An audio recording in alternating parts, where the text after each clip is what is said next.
नमस्ते दोस्तों, स्वागत है आपका प्रो ग्रो फिनसर्व में। दोस्तों, अगर आप home loan, personal loan, business loan, cash credit limit और ओडी लिमिट लेने की सोच रहे हो तो आपको ये 5 चीज़ें बहुत ज़रूरी पता होनी चाहिए। आज मैं आपको 5 ऐसी इंपॉर्टेंट टिप्स बताऊंगा जो आपको लोन लेने के लिए बहुत ही ज़रूरी साबित होंगी जब आप लोन लेंगे। और दोस्तों, स्टार्ट करते हैं इस वीडियो को। सबसे पहले है इंटरेस्ट रेट। इंटरेस्ट रेट 2 तरह के होते हैं बाज़ार में, फिक्स्ड होता है और फ्लोटिंग होता है। फिक्स्ड में ऐसा होता है जो interest rate repo plus spread.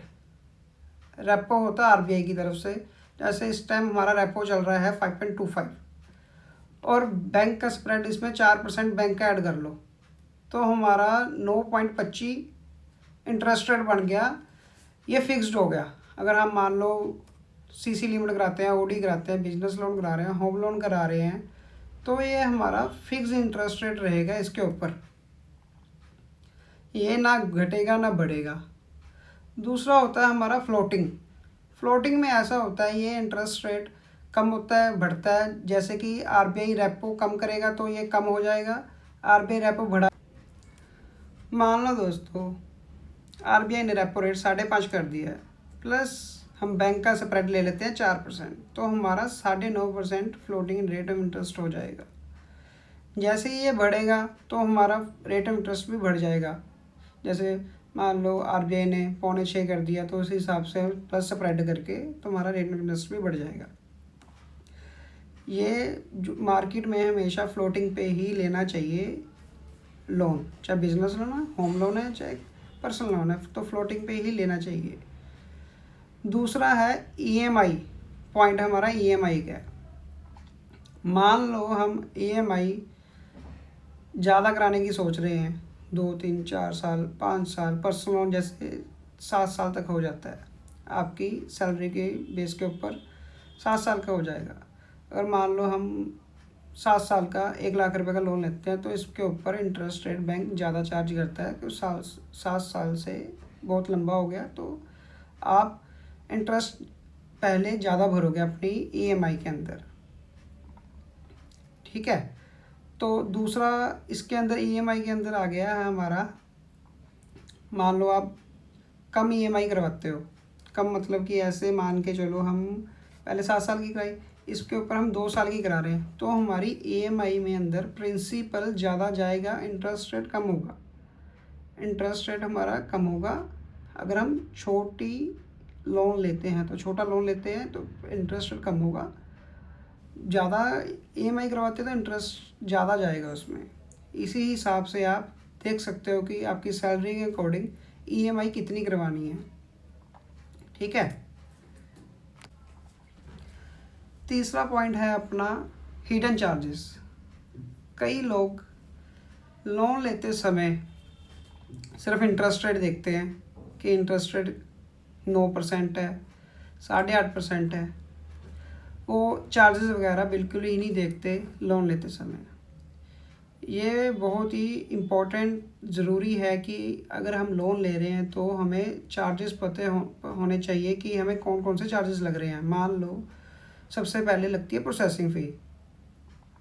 Processing fee हमें कितने लग रही है, पर्सनल लोन पे कितनी लग रही है, होम लोन पे कितनी लग रही है, बिजनेस लोन पे कितनी लग रही है।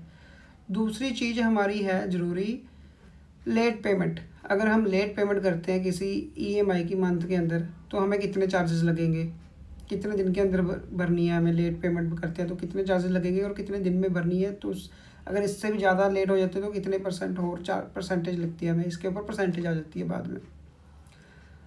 तीसरा पॉइंट आ जाता है इसके अंदर ही, हिडन चार्जेस के अंदर ही, कि हमें कोई हिडन चार्जेस, कुछ ऐसे चार्जेस तो नहीं है जैसे कि हम पहले लोन बंद करना चाहते हैं।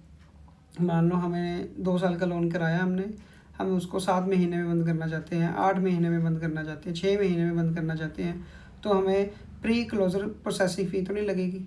कई ऐसे लोन होते हैं कि बैंक बताते नहीं पहले कि अगर हम जल्दी, ये अपना पॉइंट है कि हम पूछना ज़रूरी है हमारा कि हम पहले लोन बंद कराना चाहते हैं तो हमें कोई प्री क्लोजर प्रोसेसिंग फ़ी तो नहीं लगेगी।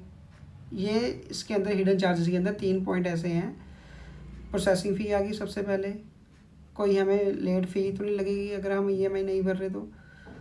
तीसरा पॉइंट आ जाता है हमारा प्री क्लोजर प्रोसेसिंग फ़ी। ये 3 ऐसे पॉइंट है कि ये पूछने ज़रूरी होते हैं कि इससे अलावा कोई हमें चार्जेस तो नहीं लगेगा कुछ हो। दोस्तों, लोन लेते समय ये सभी चीज़ें हमें अच्छे से रीड करनी चाहिए और तभी साइन करने चाहिए लोन लेते समय। चौथा पॉइंट आ जाता है हमारा CIBIL score, most important point for loan.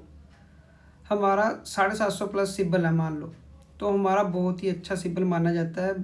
कोई भी बैंक है मिनट में फटाक से लोन कर देता है, कोई भी दिक्कत नहीं आती। जैसे हमारा मान के चलो 600 से 750 सिबिल आ जाता है, लॉगिन कराते हैं फाइल, तो ये हमारा ठीक ठीक सिबिल है। तो बैंक थोड़े से डॉक्यूमेंट एक्स्ट्रा मांग लेता है कि लोन करते समय थोड़ा सा डाउट होता है बैंक को सिबिल 600 750 के बीच में। अगर हमारा सिबिल 700 से नीचे होता है तो लोन हमारा मुश्किल है। बैंक को विश्वास नहीं होता कि ये हमारी रीपेमेंट करेगा कि नहीं करेगा, क्योंकि हमारा सिबिल पहले से डाउन है कि हमने पहले लोन लिए हुए हैं। तो इसके कारण से हमारा सिबिल डाउन हुआ है। हमने कोई EMI नहीं भरी टाइम पे, पहले कुछ नहीं, कोई पेंडिंग ज़्यादा देर से खड़ा है हमारा, कोई लोन है पुराना, तो बैंक सोचता है कई बारी। इसमें यही है कि कोई भी पुराना लोन है उसको ठीक से पेमेंट करते रहें आप। अपना सिबिल 750 प्लस 750 के नियर अबाउट रखे तो बैंक बाद में हमें ज़रूरत पड़ती है पैसों की तो जल्दी से जल्दी लोन हो जाता है हमारा, कम डॉक्यूमेंटेशन में, as per to bank guidelines, जो बैंक का प्रोसीजर है। दोस्तों, हमारा last point for this video, loan सही जगह पे उपयोग कैसे करें। मान लो हमने पर्सनल लोन लिया है तो वो पर्सनल लोन के लिए यूज़ होगा, अगर हमने बिज़नेस लोन लिया तो बिज़नेस में यूज़ होगा, सीधी सी बात है। तो ये हमारे पॉइंट्स हैं, 5 point important point. Interested, EMI, CIBIL score हो गया, सही तरीके से लोन को यूज़ कैसे करें, ठीक है, ये पॉइंट हो गए हमारे। अगर आपको वीडियो अच्छी लगी तो लाइक एंड सब्सक्राइब करें इस चैनल को। अगर आपने कोई भी पर्सनल लोन लेना है, बिज़नेस लोन लेना है, होम लोन लेना है, ठीक है, अगर आपने कैश क्रेडिट लिमिट लेनी है तो OD लिमिट लेनी है तो आप हमें संपर्क कर सकते हैं। आप अपना कमेंट बॉक्स में नंबर कमेंट करें, हमारी टीम आपसे संपर्क करेगी। ऑल ओवर इंडिया में कहीं भी आप रहते हो, हमारी टीम आपको कांटेक्ट करेगी, आपकी हेल्प करेगी पूरी, आपको लोन दिलवाने में कम से कम इंटरेस्टेड मिलेगा आपको। आप हमसे संपर्क करो, हमसे जुड़ो प्रो ग्रो फिनसब में, और चैनल को सब्सक्राइब करो और वीडियो ऐसे ही देखने के लिए। Thank you.